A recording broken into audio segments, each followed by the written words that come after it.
Hi, Christine. Welcome to the podcast. So happy to have you. Thank you so much, Shannon. I'm so grateful to be here. I appreciate it.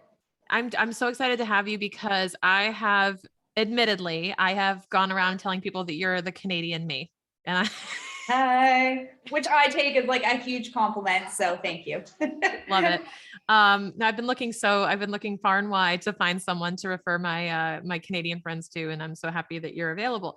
And for those listening, Christine is from Canada, but does more than just Canadian stuff. Admittedly, I know you mentioned before we hit record that you don't touch American taxes, and I don't blame you whatsoever. But we got so much value to share with you because money is money, no matter what that little currency sign is in front of it. So we're gonna touch base on a few things around that today. But first, tell us about yourself, Christine. How did you get into this business, this profession, and what do you do for your clients? So I got into this because I didn't listen to my mom. That's the short story. So I graduated high school at 19 and was heading away to university. And my mom said, you would be an amazing accountant. You know, you're great with numbers, you're detail oriented, you're good at communicating the information to people. And I was like, ew, who would want to be an accountant? It's the most boring job in the world. So fast forward almost 20 years. And I was looking for stability. And, you know, the old saying, like death and taxes, you'll always have a job, right? So I thought, and I was working actually in an office admin, and I was an AR specialist and accounts receivable specialist, and I loved it. So I thought, I'm going to go to school and become an accountant. So moral of that story is listen to your mom.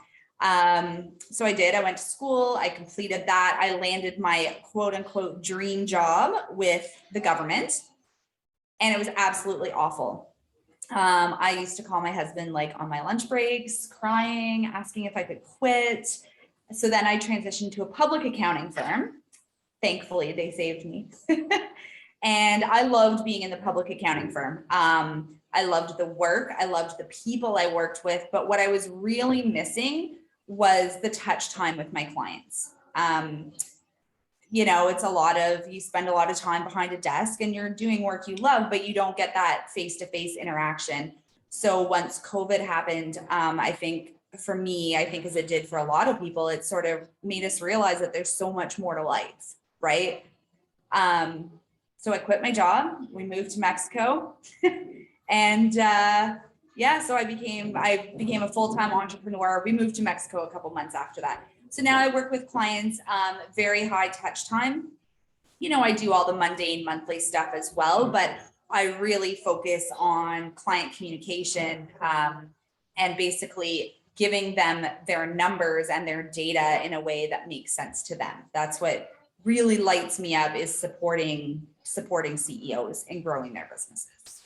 Totally. And this is what I do too, which is what it's so great to Yeah. hear that. Cause I'm like, yeah, exactly. This is why I do what I do too, except that I listened to my dad as opposed to not listening to my mom. That's like the only difference between our two stories. But yeah, we kind of just happened into this profession.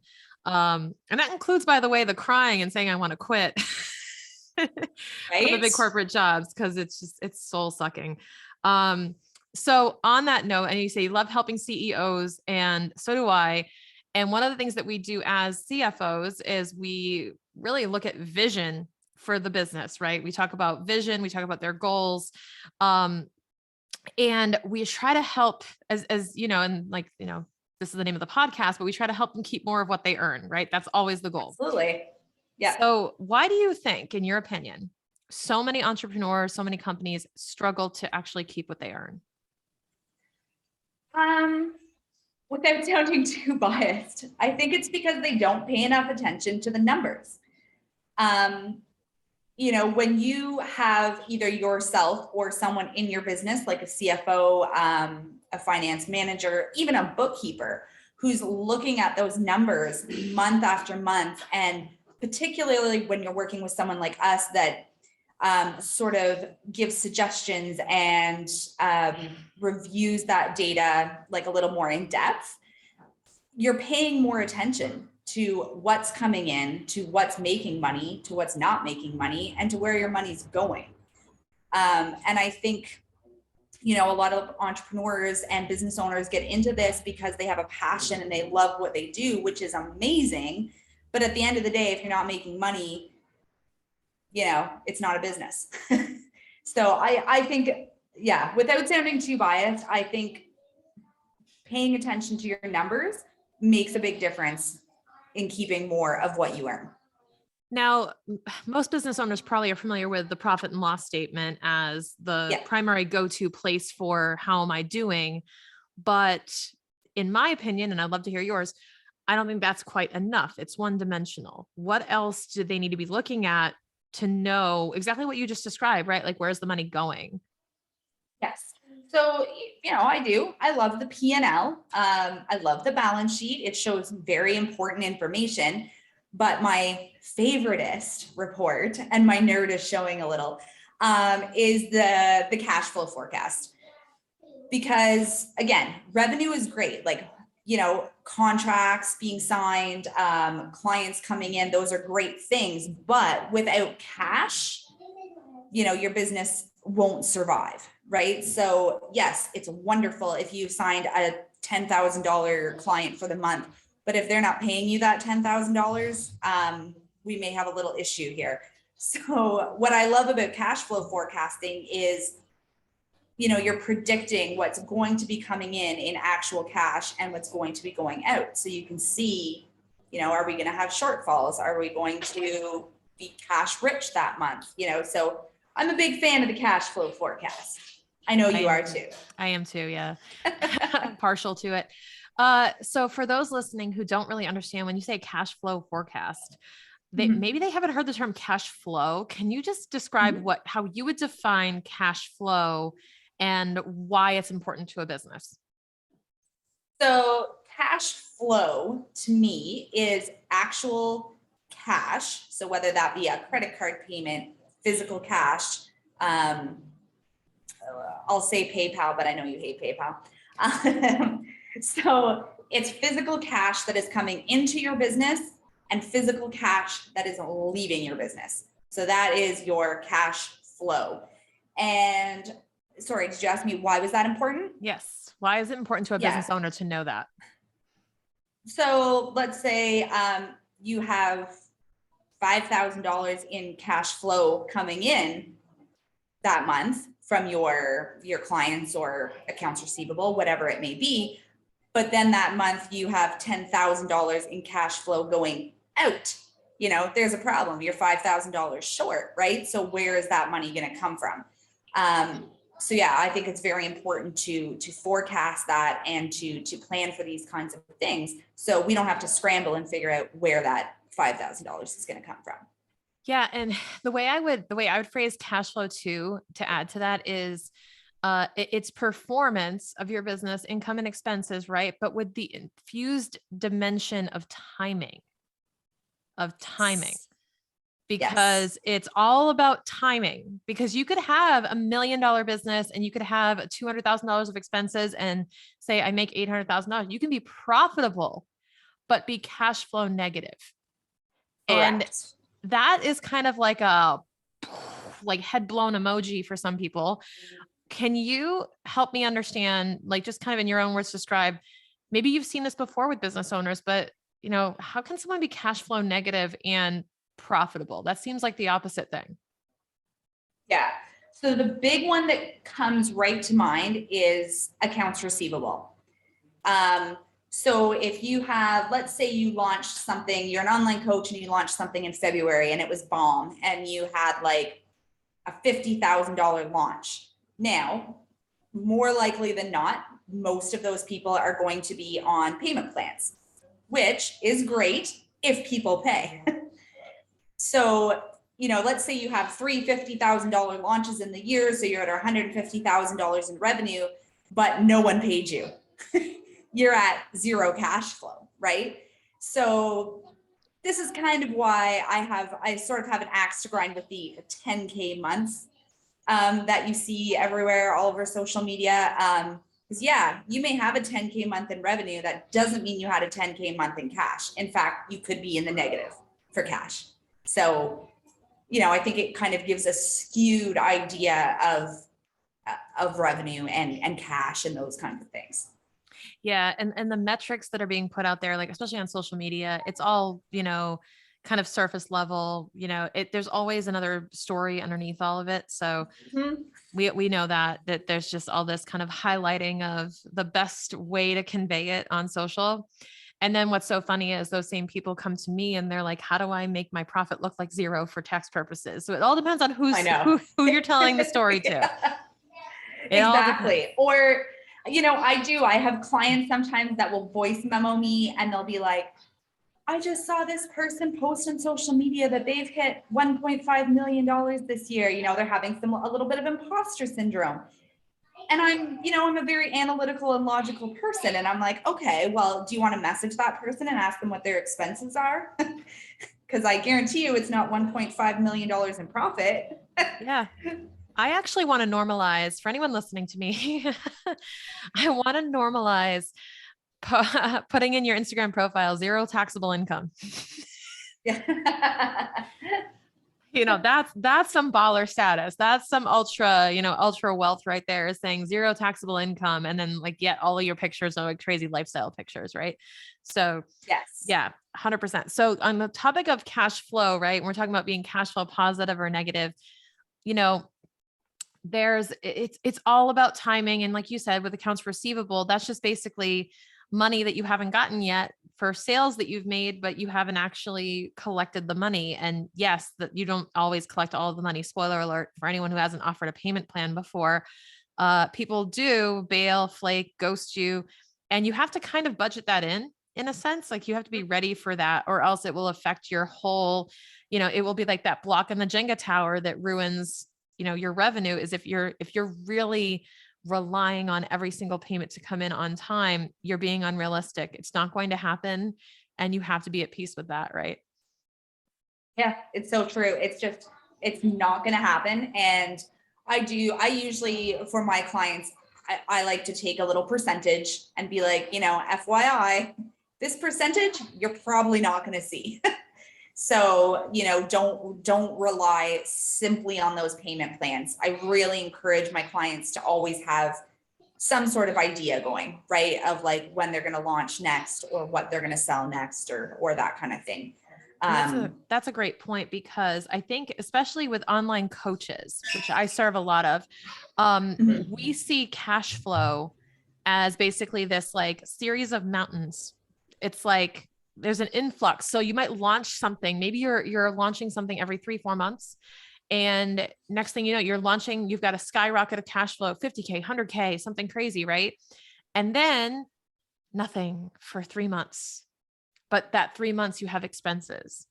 So you actually have to gulp, you have to budget or you have to plan for and allocate that money to be able to spread out so that you can cover those expenses, because the problem is you've got nothing else coming in the door. So there's no better type of client for me to focus on cash flow forecasting than for someone who is offering something that is offered at a limited cycle every year, like a launch of a program or something like that.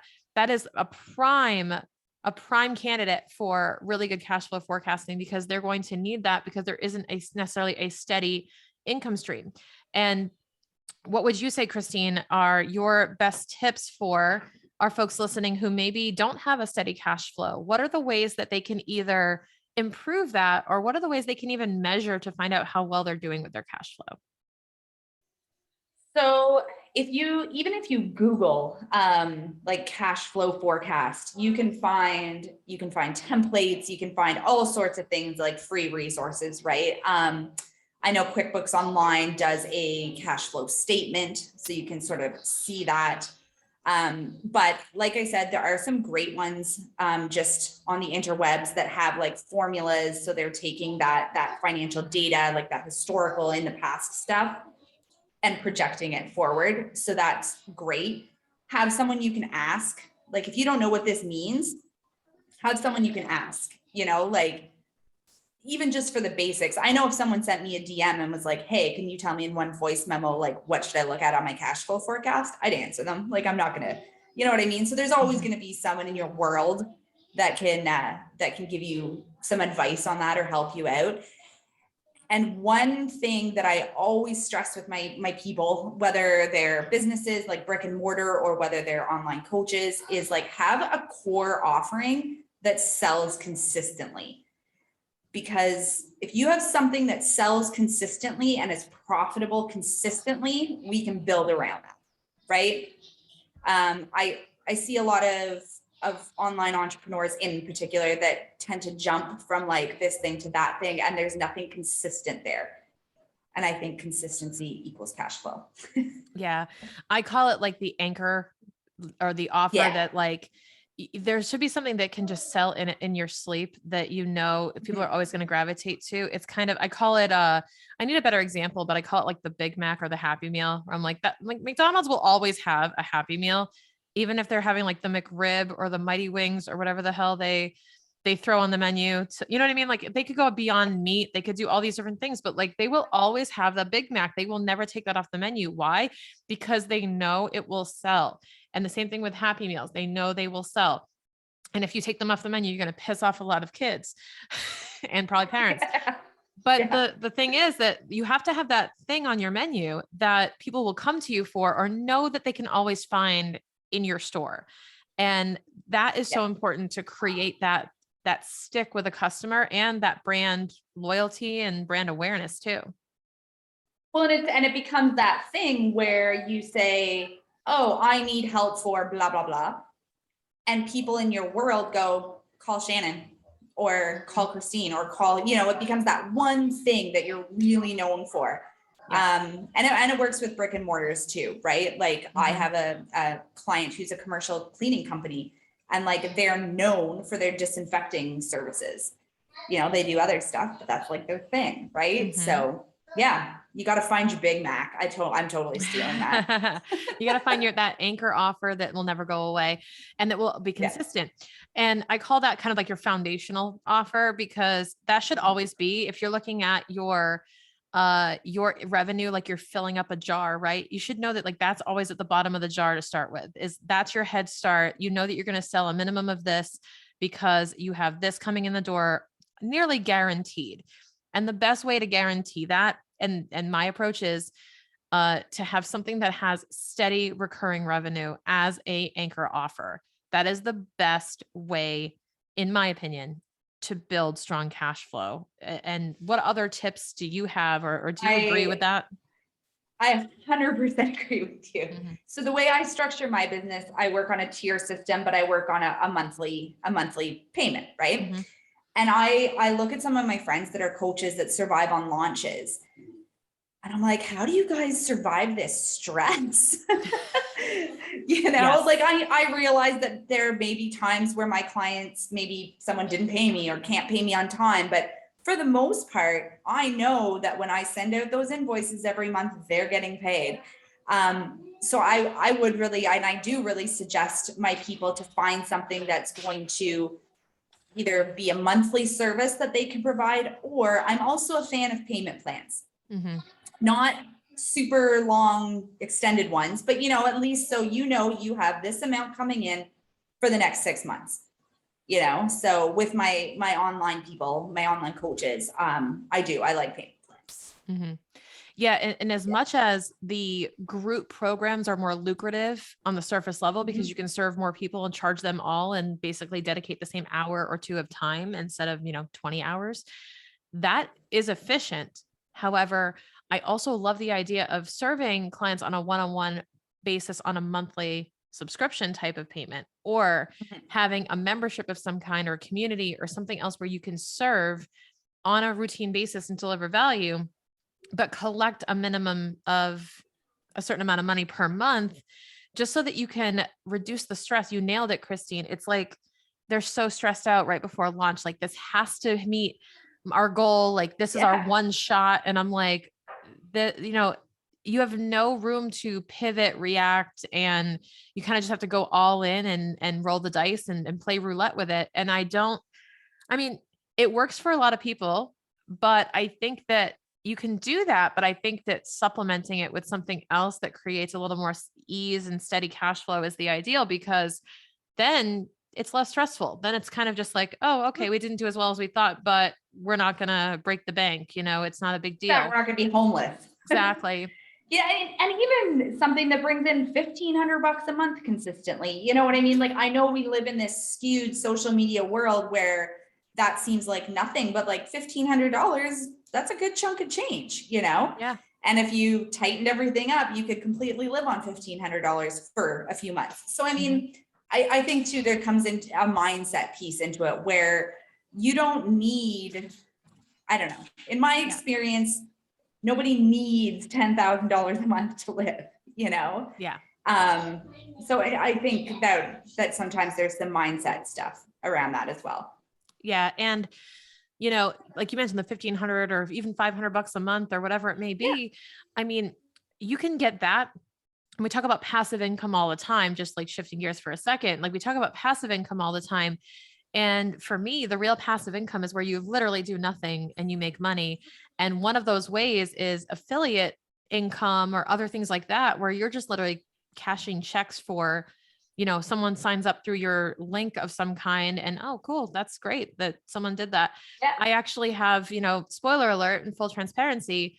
My payroll provider is a company that gives me revenue share for all the folks that I have on board. Now I help with their payroll, I do their support and all that stuff, but I collect from them, from the company, for every person that I have in my book of business because they want me to bring more clients in. So I actually make a good chunk of change for doing nothing but what I was already doing for my clients. So it's when you can find a way to earn more money without really having to do much extra work, it's a great little supplement. Now, it's not that much money in the grand scheme of things, but it's like, that's nice. That's a nice little helpful boost for the month. And I know at a minimum, I'm going to make this money coming in each month, along with my monthly fees. So I think it's a great plan. And a lot of folks these days right now, especially online, are trying to build up these steady cash flow or steady recurring revenue sources.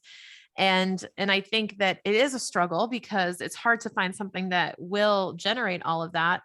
But other than, let's say somebody is just living launch to launch, if you will, what ways do you advise them to make sure that they don't hit the panic button or they don't get too crazy stressed out? What are the ways that you help them with that? I'm a big fan, and my clients probably think I'm annoying, but I always say diversify, like you were just saying with passive income. So let's say you had an amazing launch. Well, maybe go talk to a financial advisor and put some of that into an investment and diversify. So that you're not just relying on those launches. The other thing that I often do with my people when they start freaking out is let's go back to the math. Let's go back to the basic math. So how much do you need to sell? Yeah. Okay. So sorry, let me back that up a little bit. What's your program cost? What's your goal? How many do you need to sell? And oftentimes they look at that and they're like, oh, okay. So if I only sell 5 of these, I'm actually okay for the next 6 months or, whatever it is. And it's like, yes. So you don't need to totally freak out. Just focus on one step at a time. Absolutely.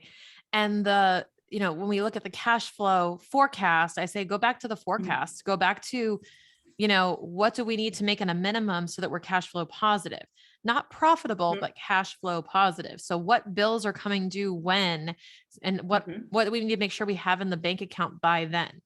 So one extra thing a cash flow statement does, if you guys don't know, is it takes the beginning cash. So it takes the cash that you have in the bank, adds in all of the inflows, subtracts all the outflows, and gives you what your cash will theoretically be at the end of the month, quarter, year, whatever you're looking at, right?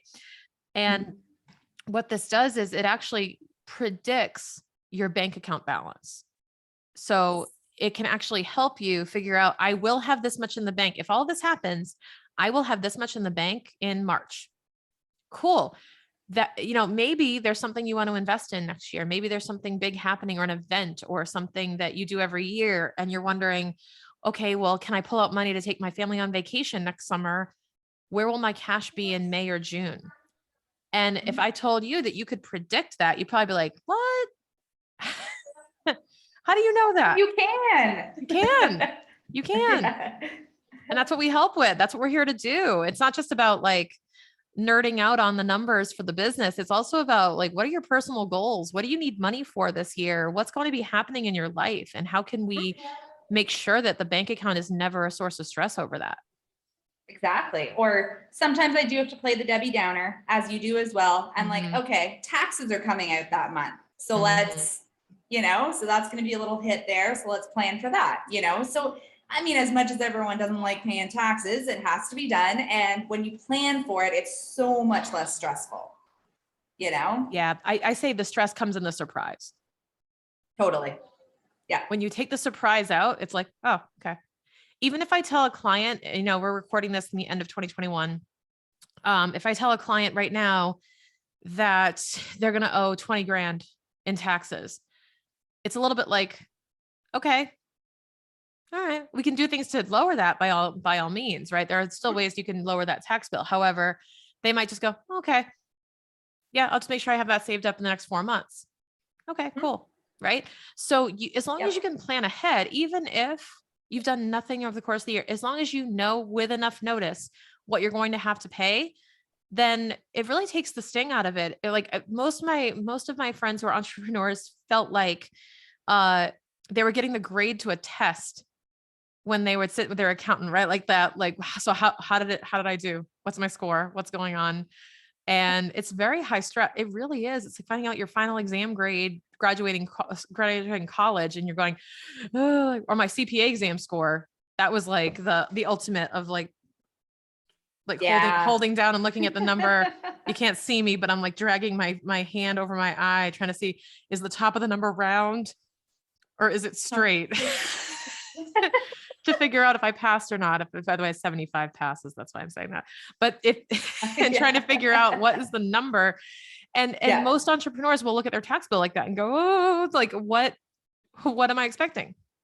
And it's just not, it does not have to be like that. And I keep saying that time and time again. You've heard me say it a million times. Everyone listening has heard me say it a million times. And it's just so important. And cash flow to me is one of the biggest ways, if you understand cash flow, to take back control of that fate.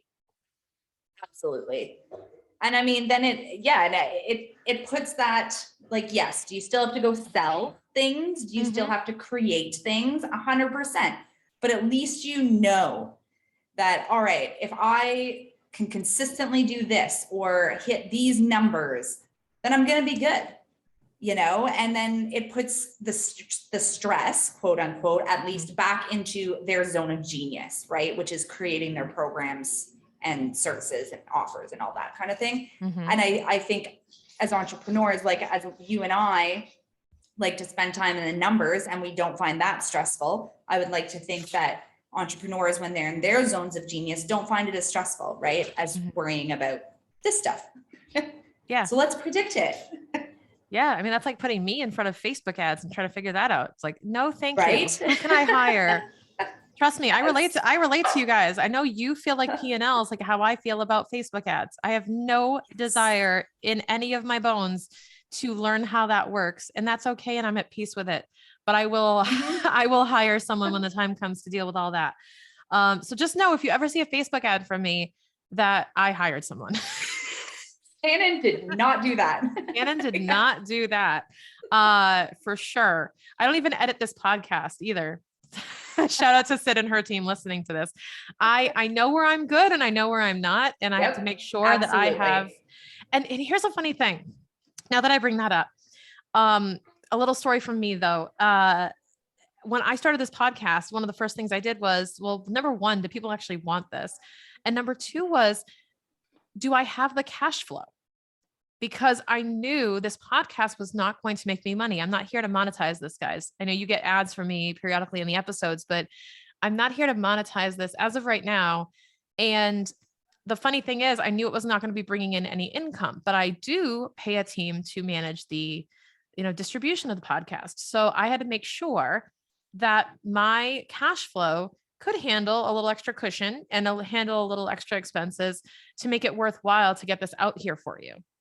So that is actually the process I went through. So if you're thinking of doing something like start a podcast or thinking of spending your time and investing your time in something else.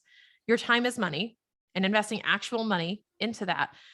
One great thing to do is go back to the forecast and go back to, well, what does my cash flow look like for the rest of this year? Will this really, make a dent in my profit, or will I be all right if I do this and let it grow? It's so important to That's really a factor that perfect in. example. Yeah. Yeah. Because it's true. It's, you want to, and oftentimes I do have clients, voice memo me and say, hey, I'm thinking about doing this. Like, does it make sense? Can I afford it? And these are the things, I mean, they have me, so they don't have to go look at it themselves. But these are the things, I go back to the cash flow forecast and I say like, or sales projections or whatever it may be, and say like, this might be a good month to try that, or like hold off for a couple months, or, whatever. Yeah. But yeah, that's. Yeah. And we're not like, we don't have to be Jamie Spears with the conservatorship and like holding onto your money and saying, no, wait, do this, do that. Right. We can, I promise we're not that scary. No, not at all. No, we're not taking custody of your money. But what I love is when we put a lot of thought into that advice of maybe we should wait until here to make that happen. And it does sound like your parents telling you no for something you want to do, but it's so important to really understand how that's going to affect your business, because it really could make the difference in timing alone when you decide to do something, not if. Have you ever seen that happen with a client, Christine? Like, where the when, not the if, was really like the big factor?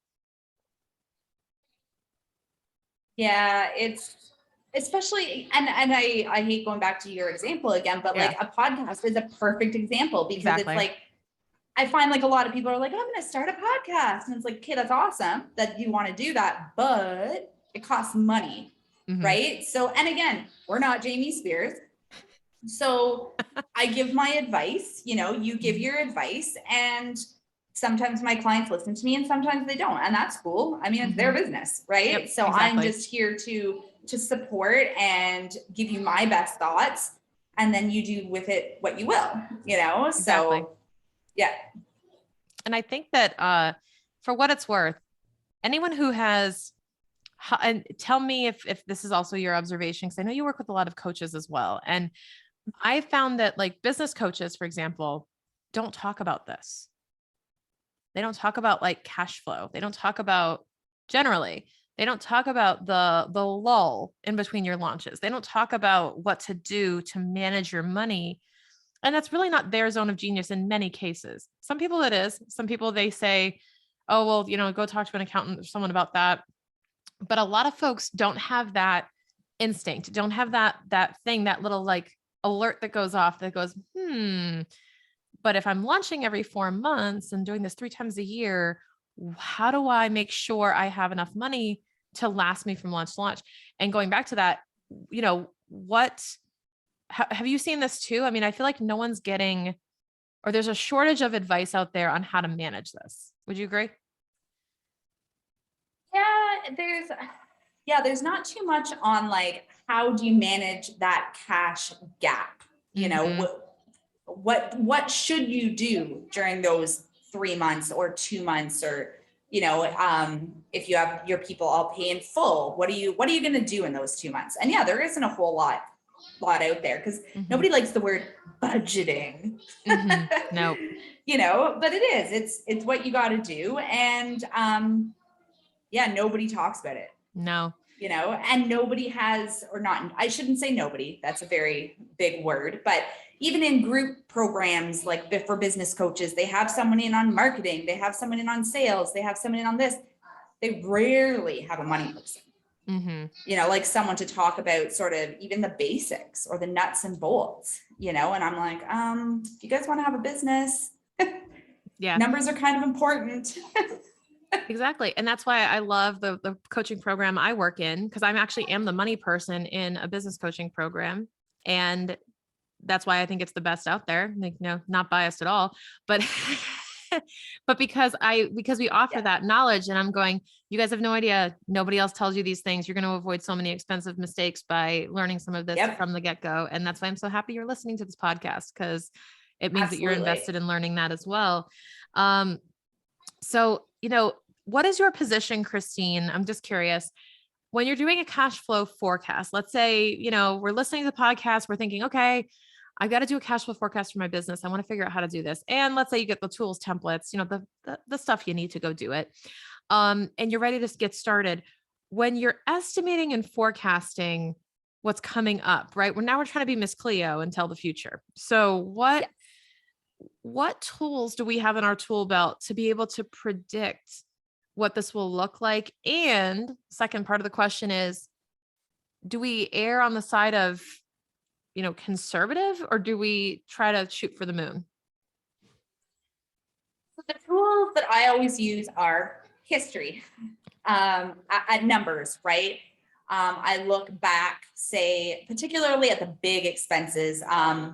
If you're incorporated, like, or in the States, an LLC, like things like payroll, the big ones. Advertising is sometimes a big one for companies. Training, coaching, those kinds of things are usually big expenses. So I'm at its very base. I mean, you could take an average, right? Add them all up, divide by the number. There you have an average. So that is on average. Sorry, no one can see my little rabbit ears.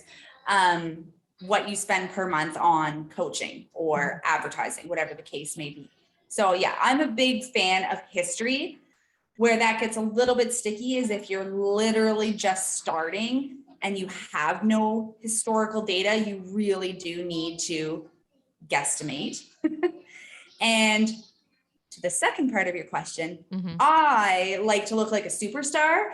So I usually err on the side of caution. I underestimate cash coming in. I overestimate cash going out. So then when my clients, when the actual numbers come in, they're like, oh, we did way better than than we predicted. And I'm like, yeah, that's right. Yep. So I just tend to be not as risky when it comes to estimating, but I know there are people out there that shoot for the moon, right? The tried and true, under promise and over deliver. Correct. Absolutely. Now, here's the funny thing too. We have a moving cash flow forecast in a sense. There's a forecast we can preserve, but you can update it. You can go in and add your actuals as they happen. You can go in and adjust accordingly if circumstances change, right? It's really hard to tell 12 months into the future what's going to happen. Now, the other part of it is understanding that, it is hard to predict, it is hard to plan for, but that you can put in there the hypotheticals, but you can also put in the shoot for the moon numbers and say, on the top end, this is what it could look like, but we do the worst case scenario. And if you're still cash flow positive in the worst case scenario, that's got to feel good, because it's worst case scenario, we're still better off than we were at the end of this year. So exactly, I'm cool with that. And my phrase is plan for the worst, hope for the best. So we say plan for the worst, and then if it surpasses, fantastic. And by all means, I love doing a cash flow forecast in the best case scenario, because it does light my clients up in terms of goal setting and aspiration. So there is a bit of, well, if these things happen, like if you don't join 10 masterminds this year, and if you save X% of what you're making and you put that into a tax savings account, this is what you could experience. And when they see those numbers, it's actually really empowering to see the pie in the sky view as well. But I think they have to have context as to what has to happen for that to happen too. Yes. And sometimes I do, I'll create two. I'll be like, here is let's all go wild and the best things ever happened this year. This is what it could look like. And here's the more realistic one. And let's roll. So yeah, forget your New Year's vision boards. Let's do some cash flow forecast.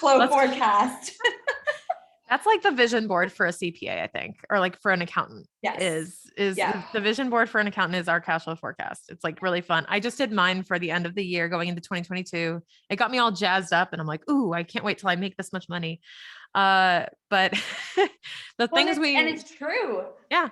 And I say to my clients, I've been sending them voice memos, because I have clients everywhere from that are just kind of starting out to ones that are hitting 7 figures, right? So, I send them little voice memos and I was like, I'm supporting you to 7 figures this year. FYI, we're hitting 7 figures in revenue. And they're kind of like, oh crap. Okay. Like you think we can do this? And I'm like, yeah, we can. I see your numbers. Like, Yeah, absolutely. I so love those conversations when I have to convince people of what they're capable of I financially. It's know. the most fun Yeah. thing ever. So, so Christine, we're going to go through a couple of rapid fire questions with you as we kind of wrap this up. Okay. And then we're going to hear all about how you can help our listeners and what you do and where they can find you. So let me just ask you real quick, Christine, what is one investment that you can't live without? One investment I can't live without. Does it have to be monetary or can it be like personal? Leave it to the accountant to ask a follow-up question. Interpret that as you will. Interpret that as you will. One All investment you right. can't live without. One investment, it's actually an expense. It's not an investment, but we consider it an investment, is in my Patreon subscriptions to my true crime podcasts. Love it. I am obsessed with true crime. Love it. All right. Christine, what's one thing you learned about money that turned out not to be true? One thing I learned about money that turned out not to be true.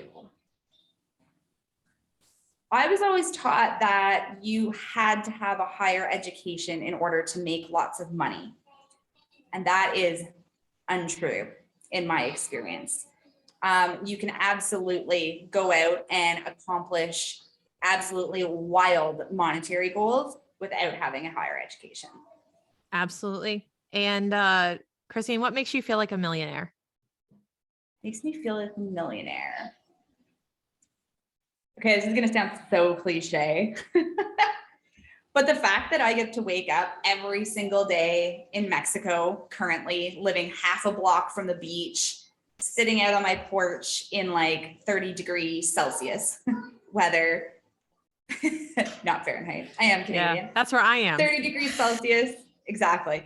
And working on things that truly make me happy. That makes me feel like a millionaire. Yeah. I love that. I couldn't relate to that even more with my Costa Rica situation too. So I'm so happy right? that I know. So yeah, I told you you're Canadian me. It's the same thing. Yeah. So Christine, I've loved chatting with you. I hope that everyone got so much out of today's conversation around cash flow and understanding what it is and having an appreciation for it. And also just understand that if not, you do nothing else as a result of listening to this other than Googling cash flow forecast, we have won. Yep, absolutely. And we'll be sure to give you some resources in the show notes. And Christine, tell us how we can find you, what you have for our listeners today, and how they can get in touch. So the place I hang out most is definitely Instagram.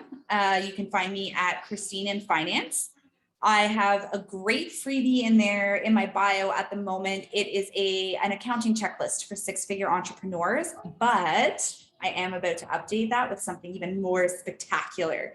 So that will be in there. And then you can also check out my website, christineinfinance.com. You can learn a little bit about more about me, what I do, those kinds of things. So yeah, it's where Perfect. You can find me.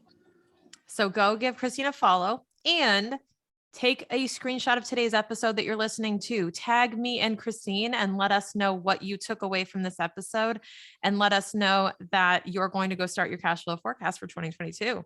And I'm so excited that you're listening to this podcast, and thank you so, so much for joining us. And thank you, Christine, for taking the time to walk through this with us today. I would love to have you back and nerd out more on microphones and let people listen to it.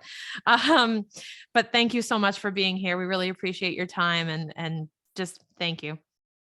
Thank you so much for having me, Shannon. Honestly, I'm super grateful. You are like a wealth of knowledge for me, and I am continually impressed by you. So thank you so much for allowing me to have some time with you. Of course. Anytime. And thank you all for listening. I will catch you in next week's episode.